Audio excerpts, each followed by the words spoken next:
The digital era. At least it does nothing for me. It does nothing for me. I mean, I actually think I'm getting gypped when I go to a movie and I realize it's either been shot on digital or being projected in digital. I've always believed in the magic of movies. When you're watching a movie, a film print, you are watching an illusion. And to me, that illusion is connected to the magic of movies. The motion picture hasn't always been accessible.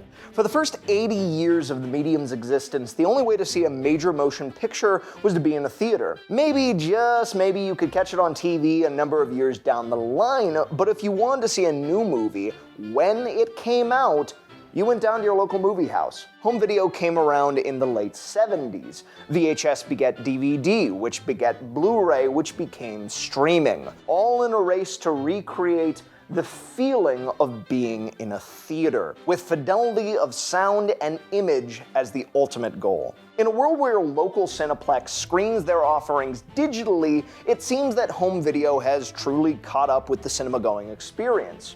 A home with surround sound and a 4K projector can rival a theater experience for a fraction of the price. In some ways, this fidelity and accessibility has led people to seek out novel ways to see their movies, returning again to DVD and VHS to give that spark. But to some of us, the motion picture is still not accessible. Not in the way that matters.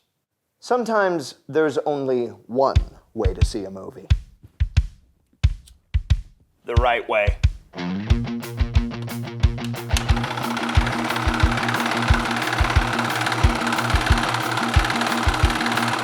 My journey into collecting film started with a childhood favorite. This amazing stranger from the planet Krypton, the Man of Steel, Superman. I found this 16mm copy of Superman vs. the Volunteers on eBay one afternoon, and as a lifelong collector of comics and a lover of Max Fleischer's version of Superman, I bought it. I had my own little piece of something I loved in a unique way. Then the creeping, horrible thought of every collector began to seep in. Well, wouldn't you like to watch it? I ended up finding a working projector by chance in an antique shop in Lehighton, Pennsylvania, which some of you may recognize as the home of the legendary Mahoning Drive-In Theater. That night, hanging out in the projection booth, my largely one-off showpiece became a true passion when I met my friend Jeffrey. Taking me under his wing, Jeffrey opened the world of film to me, a longtime collector with a basement packed full of film prints, and a theater 35mm projector in his home. Jeffrey's passion brought me into the hobby in full force. He gave me my first feature prints and made me realize something I always kind of knew, but was once a fuzzy thought came into sharp clarity.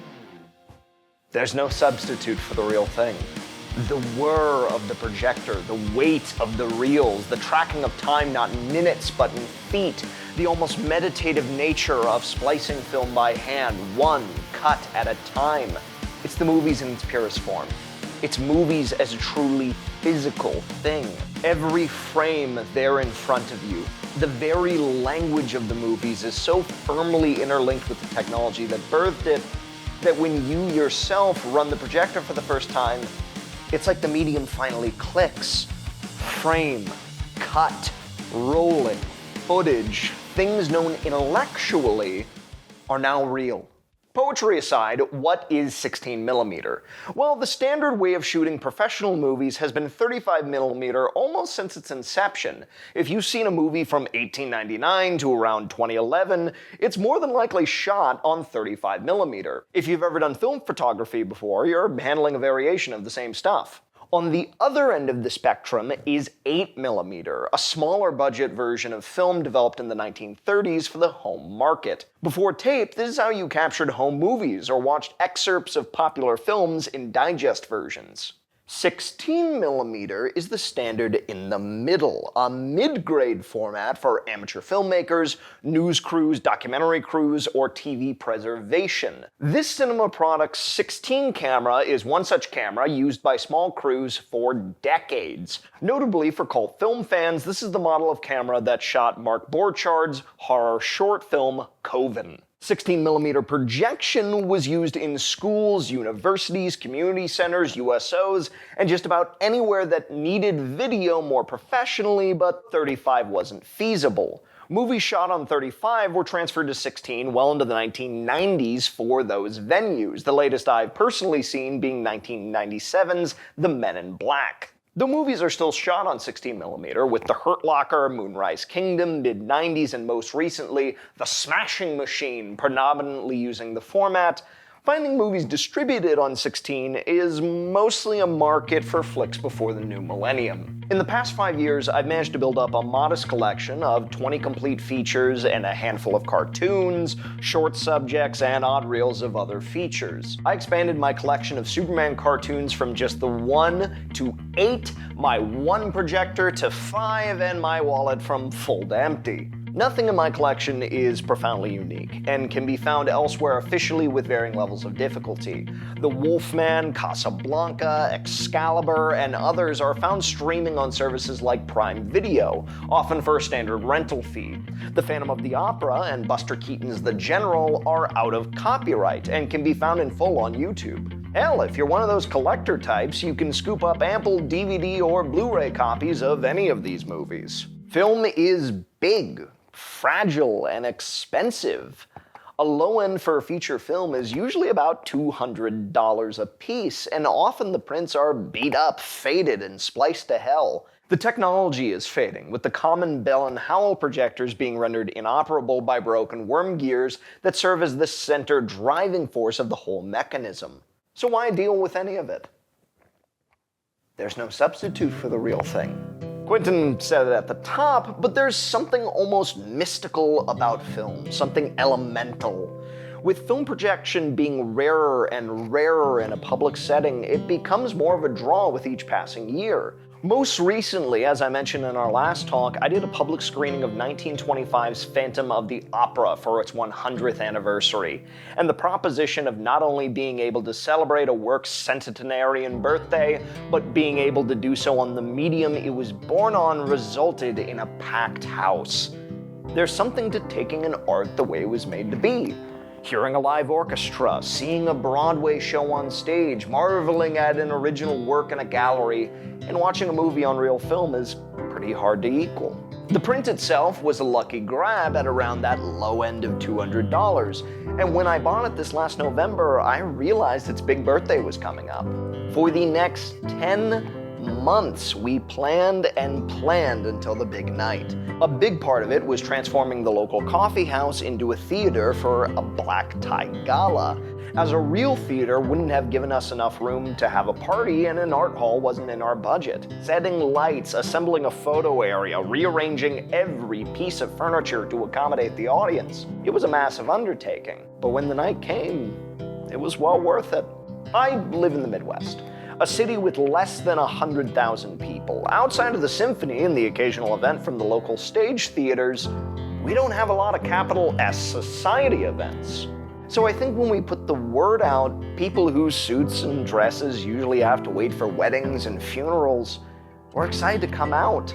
We sold out the house to 70 guests. We had food and a cocktail hour. The atmosphere was unlike any party I have ever thrown or attended. A lot of the audience got to experience a silent film for the first time, and when accompanied by the original score, played by our pianist Mila Bilikova, it was a complete experience. In a world seemingly defined by shrinking attention spans, an all-ages crowd sat spellbound by a movie that's a century old. We had gasps at the chandelier drop and the Phantom's unmasking. We had laughs at the antics of the managers and the ballet. The room was ruled by that film. Does that night still happen with a digital copy? Maybe, but what I heard over and over again after the film wrapped was that it felt like the real thing. 2025 and its worries, noise, and frustrations melted away for an evening. For a few scant hours, people were beautiful, looking like their best selves.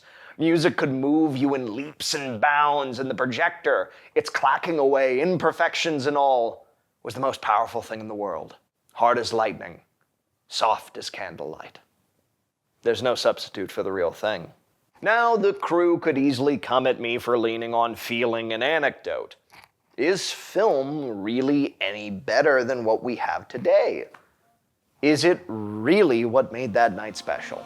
Film is a magic trick, a beautiful apparatus that harnesses light and silver to make motion and meaning. But ultimately, that audience is what makes the night. The nights when I spun up the projector by myself have a magic to them, but the nights when I had a crowd are something different entirely. The fun, the excitement, the love. You can't watch film on a small screen by yourself. You want it on the biggest canvas you can find, and it took all this time and money to get it, so you want to show it off.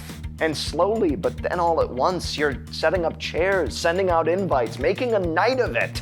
And whether it's a crowd of 7 or 70, that room becomes all that matters. Here, we're digitally connected, surrounded by countless hours of entertainment. You probably see more people's faces in one day than you ever could have in years past. We're never truly by ourselves if we choose not to be. And yet, you'll hear people, every day, talking about how the internet is killing us, how the third places are dying and we're becoming more and more alone as the culture changes and shifts around us. And their solutions tend to be pulling in, building walls, shutting out the world, leaning on nostalgia and warm memories. There's nothing wrong with looking to that far-off country. But I think it results in the same thing they warn against. It's an isolation, just a bit warmer. I'm not telling you to go out and buy a film projector. I'm telling you that with the tools and passions you have right now, you can make the world around you a little less lonely. The third place isn't a location, like a church isn't where spirit lies. The third place has always been defined by people. It's time for you to gather them. Get a room at your local library, talk to the local rec center or college, hold groups, clubs, showings, and projects. People are hungry for reasons to give a damn. And while showing movies isn't going to save the world, I do my part to be a little light when folks seem to think there's only darkness. For a time, we're all a little less alone. Let your passions be a light to someone. That's the real thing. But Cap, you said we were talking about a Western next time. Well, there's a movie in my collection. Not streaming anywhere. No Blu-ray, no VHS, only a DVD that's been out of print for a decade and you'll be paying through the nose to own it.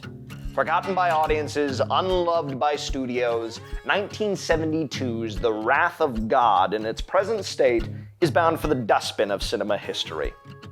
And if I have anything to say about it, it'll go down fighting. So saddle up.